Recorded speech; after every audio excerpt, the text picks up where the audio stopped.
when the time is right.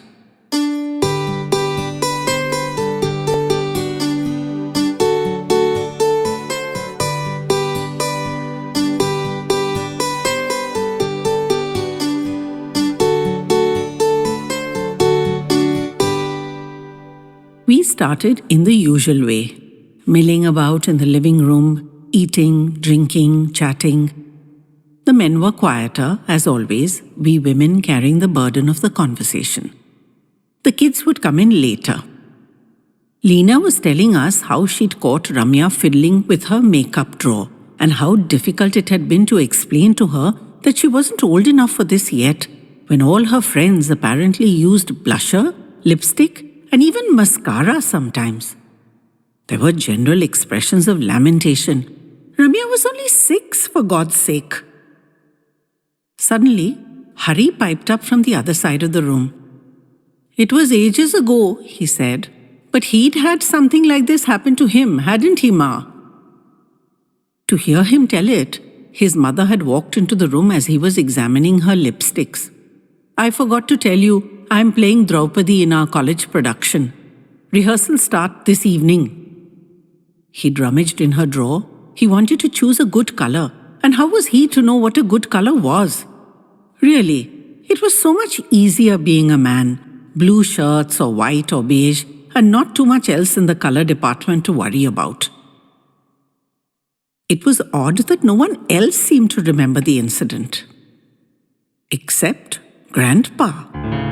He'd gone a mottled and splotchy red, like he'd had too much sun. Grandma had gone silent too, and her smile looked forced. Oh ho ho! Something was amiss.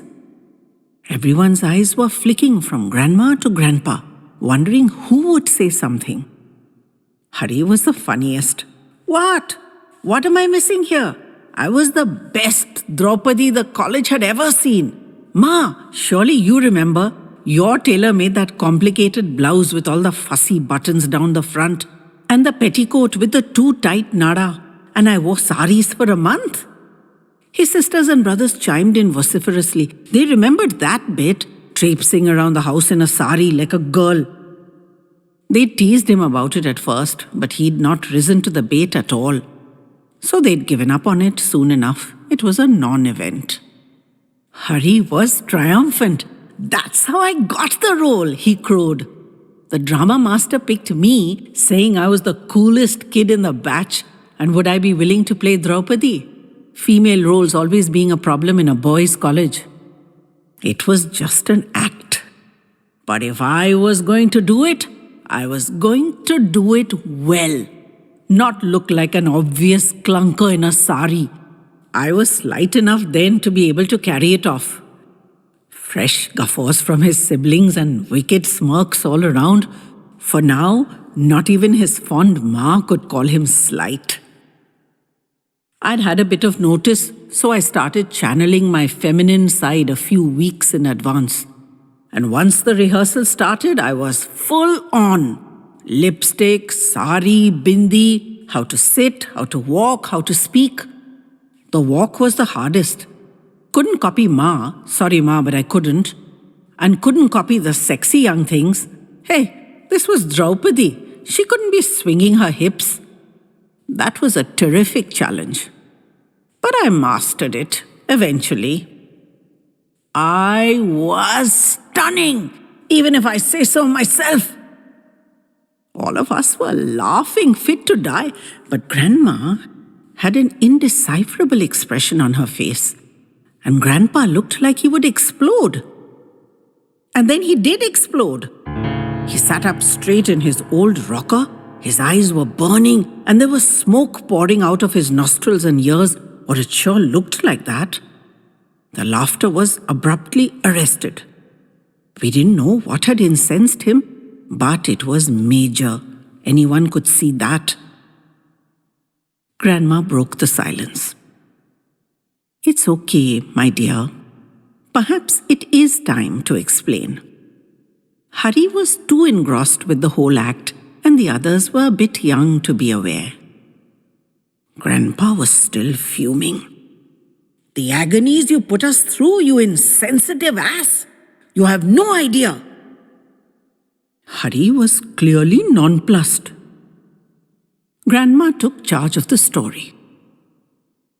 Hari was in college, and the others were still young. He suddenly became secretive about his friends and activities, was late for everything, looked either scruffy or too groomed, and seemed never to study or ever to have time for family. All matters we later discovered to be typical boyish behavior at this age, but Hari was our eldest and all this was new to us, so we were greatly worried. Then one day, without any prior indication, he became overly feminine, walking delicately, talking softly, eyes gentler, gestures smaller. Hari pumped his fist. "Yes!" he muttered half to himself. The rest of us instantly cottoned on.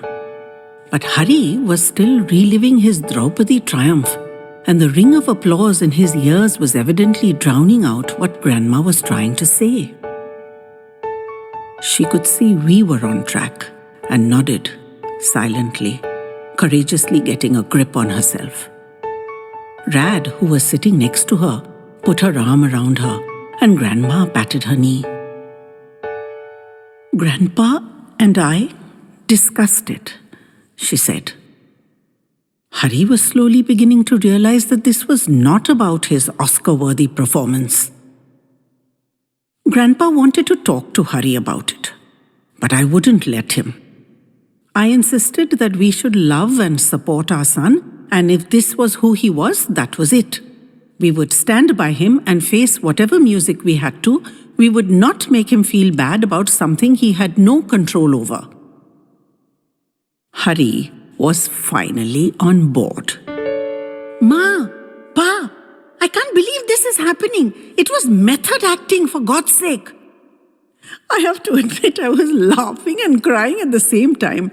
Laughing at my poor frantic Hari, desperate to save his macho image, but crying for dear Grandma and Grandpa. How terrible it must have been for them all those years ago. It's still not easy, even nowadays. But then, it must have felt like 100-weight falling on them. And they'd valiantly decided to put his happiness first, no matter what, and brave whatever storms descended. It was heroic, to say the very least. Hari was at his ma's feet now, looking beseechingly into her face. Full realization was dawning, and it was such a powerful and intimate moment that all of us just shrank back as if we weren't there. Grandma stroked Hari's head wordlessly, her heart too full of remembered pain to speak. And Grandpa snorted. "Acting, indeed! That broke the ice, and laughter rolled like thunder around us. Hari stayed at Grandma's feet and hung on to her knees, obviously tormented at the anxiety he'd caused. Grandma finished the story quickly after that. We agonized over it, but I was unshakable. Hari was not to be reprimanded or even questioned. Then the lipstick episode and the revelation about the Draupadi role. Then further recriminations. Had the drama master noticed something we as parents hadn't? Why else had he assigned this role to Hari? Because I'm the cool guy. This stuff doesn't bother me. It was just a bloody act. Sorry, Ma, that slipped out. But I'm under a lot of stress here. You're under stress, roared Grandpa. And the rest of us burst out in fresh rounds of muffled giggles. We understood their pain, but with hindsight, it was a really funny story, and hanging on to our seriousness was hard. Then all the sari wearing, Ma picked up the thread of the story again. But strangely, it was only at home. Outside, Hari always seemed the same as before, which was confusing. Then the play in college, and the repeated curtain calls for Draupadi at the end, and we clapped and cheered like everyone else, and commanded our sore hearts to be silent and celebrate Hari's triumph. At this point of the story, Hari was actually crumpled on the floor in front of his ma. The day after the play, the affected behavior just dropped away, like the much-vaunted albatross. This confused us all over again. We waited and watched and finally had the courage to discuss it with each other. It seemed it had been just an act for the Draupadi role. Gentle probing with Hari at the dining table revealed that he'd known about the casting long before the lipstick episode, and that had finally put the seal on the situation. Grandma admitted frankly that while she'd been willing to support him to the ends of the earth, she'd been hugely relieved that she didn't actually have to. Confabulations had been entered into with Grandpa, and it had been decided. Grandpa interjected that he'd been overruled. Nevertheless, it had been decided that no word was to be said. Ever. Now Grandma tried to lift Hari's head from her knee, where it had found a resting place. But Hari was disconsolate. Where his youthful self had been callous and thoughtless, now he could not apologize or beg forgiveness enough. Grandma, of course, absolved him readily, too readily for his massive guilt. So his pa's recalcitrance was balm to his tortured soul. He was profuse and abject in his prostrations, until finally, even Grandpa relented, and we watched, misty-eyed, as harmony was restored. The siblings vowed they felt belittled, that their ma and pa had never supported them so blindly. And Grandma arched her brow at them. How would they know if the support to them had been as silent as that extended to Hari? Naturally, that set the cat among the pigeons. But she insisted it would have to wait for another day, when the time was right, as Leena's story about Ramya and Hari's remembrance had triggered this revelation, as nothing would have made her say otherwise. Grandpa wagged his finger at them, saying they'd given their parents plenty grief too, not a doubt of it. After the turbulent events of the evening, Grandma and Grandpa's joking was a loving sweetness, and the magic circle of the family was restored.